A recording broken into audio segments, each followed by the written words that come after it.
Hand washing for medical asepsis. First, remove jewelry.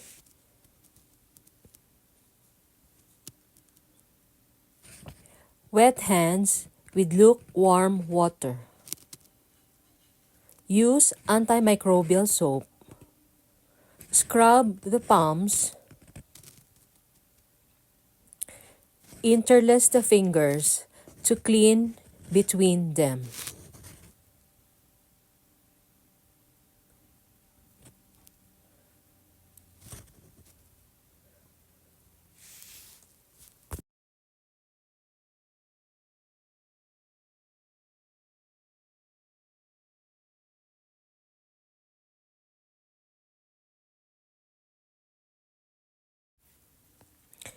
Rinse hands thoroughly with the fingertips down, making sure that you remove all the debris and soaps.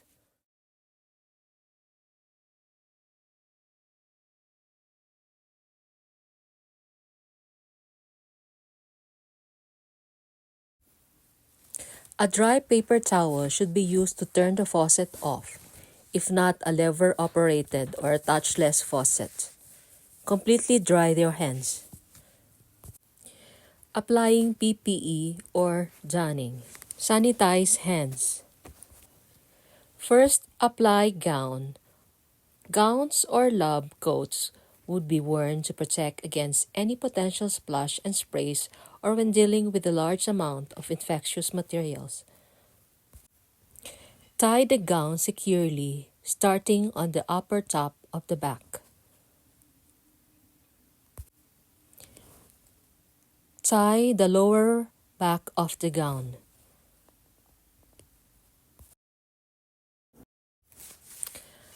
Apply mask to protect against airborne transmission.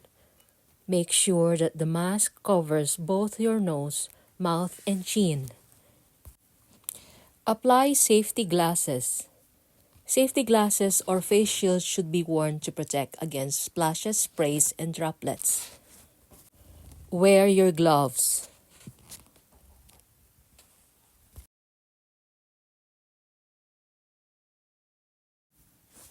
Removing PPE or doffing. Remove contaminated gloves and dispose of it in the biohazard waste container. Make sure that you touch only the inner part of the gloves.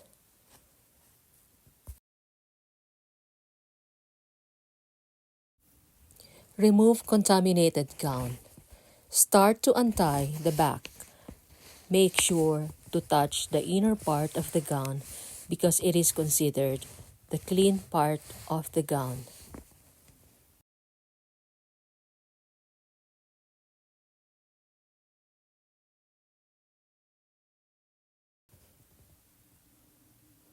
Roll down and dispose of it on the biohazard waste container. Sanitize if you accidentally touch the contaminated part of the gown.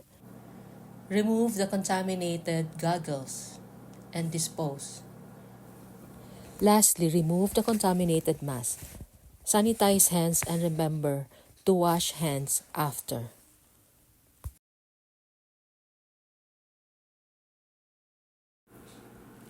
Sanitizing instruments.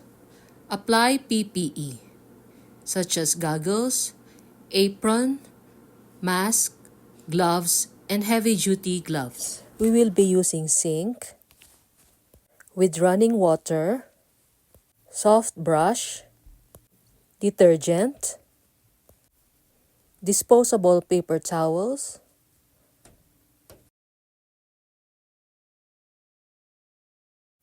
and your biohazard waste container. Gather your instruments.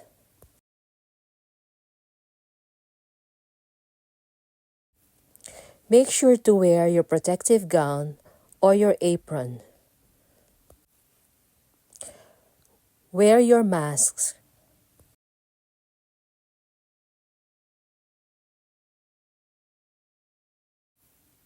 Wear your goggles. Wear your gloves.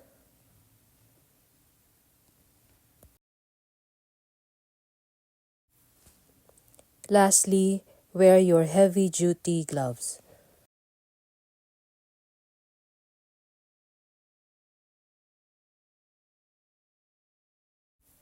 Bring the instruments into the sink.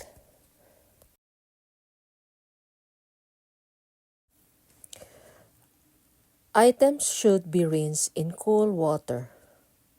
Soak in a warm detergent solution for about 20 minutes.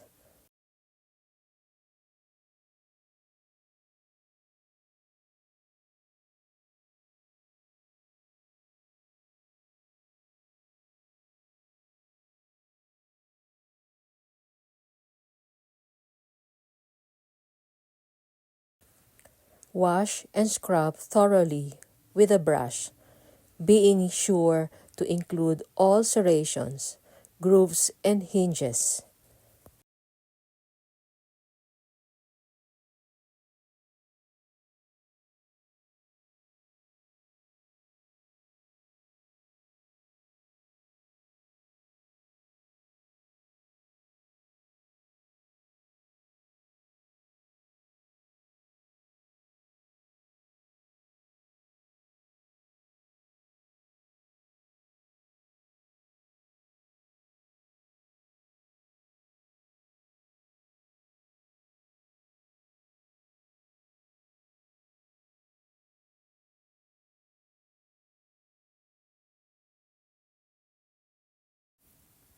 Rinse in warm water to remove the detergent and all the debris.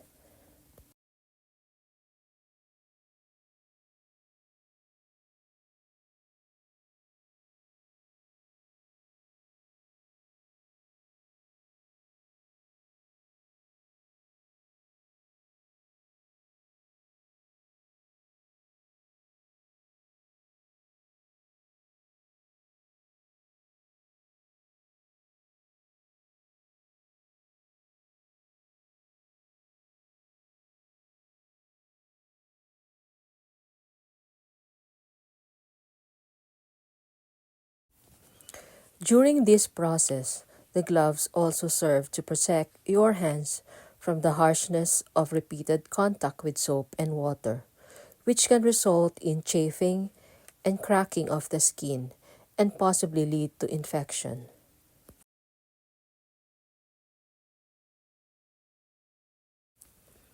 Discard the brush into the biohazard waste receptacle.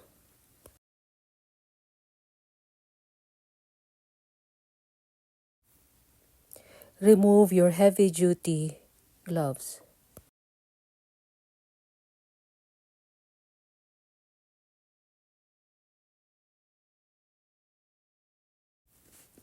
Remove your gloves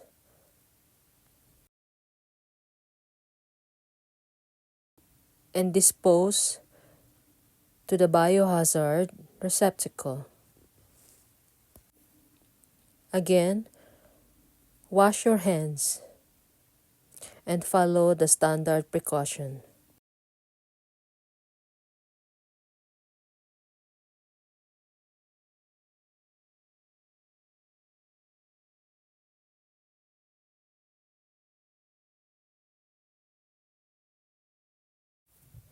Dry your hands using paper towel and dispose.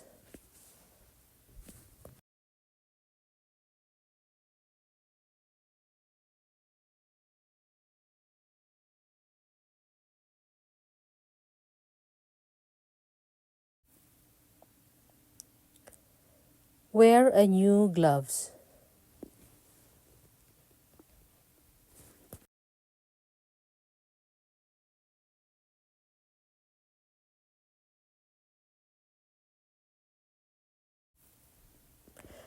Dry the instruments using paper towel.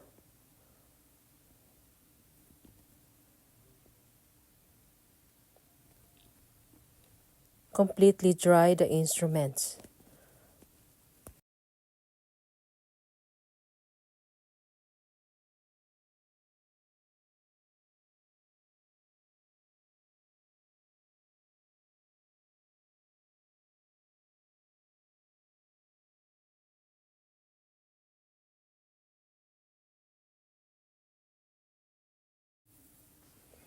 Dispose paper towels into the biohazard container.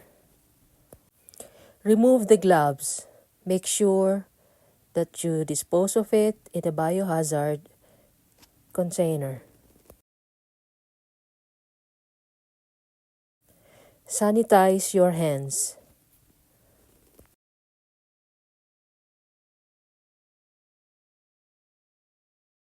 Remove your goggles, your mask, and dispose of it into the biohazard container. Wrapping items for autoclaving.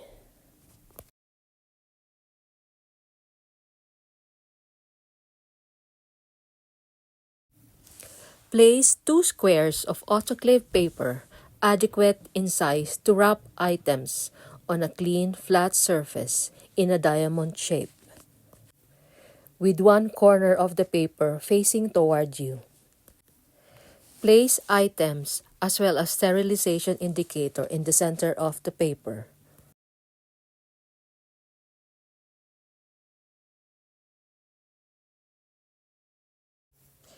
Place a cotton ball between any hinged instruments and keep all ratchets open during the sterilization process.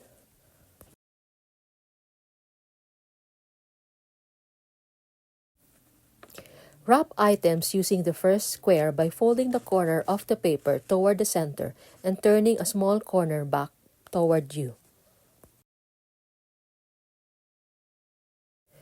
Continue wrapping the items by folding one side toward the center, leaving a small corner toward the back on itself, and then do the same with the other side.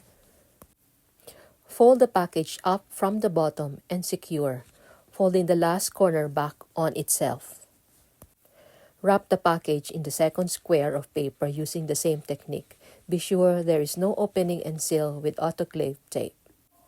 Wrap items snugly.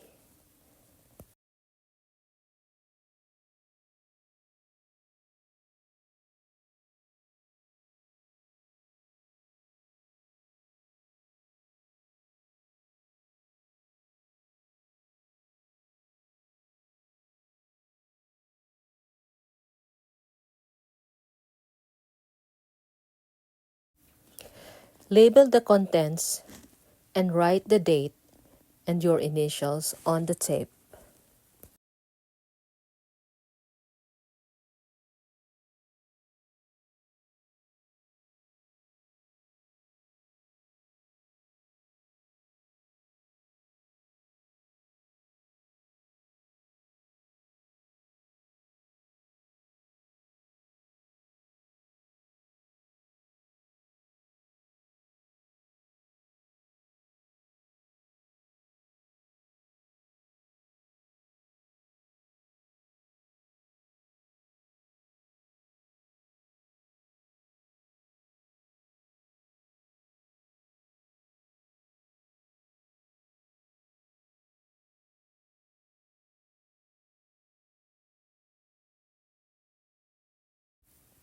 Place wrap instruments in the autoclave for sterilizing and return all the unused supplies to the proper storage area when finished.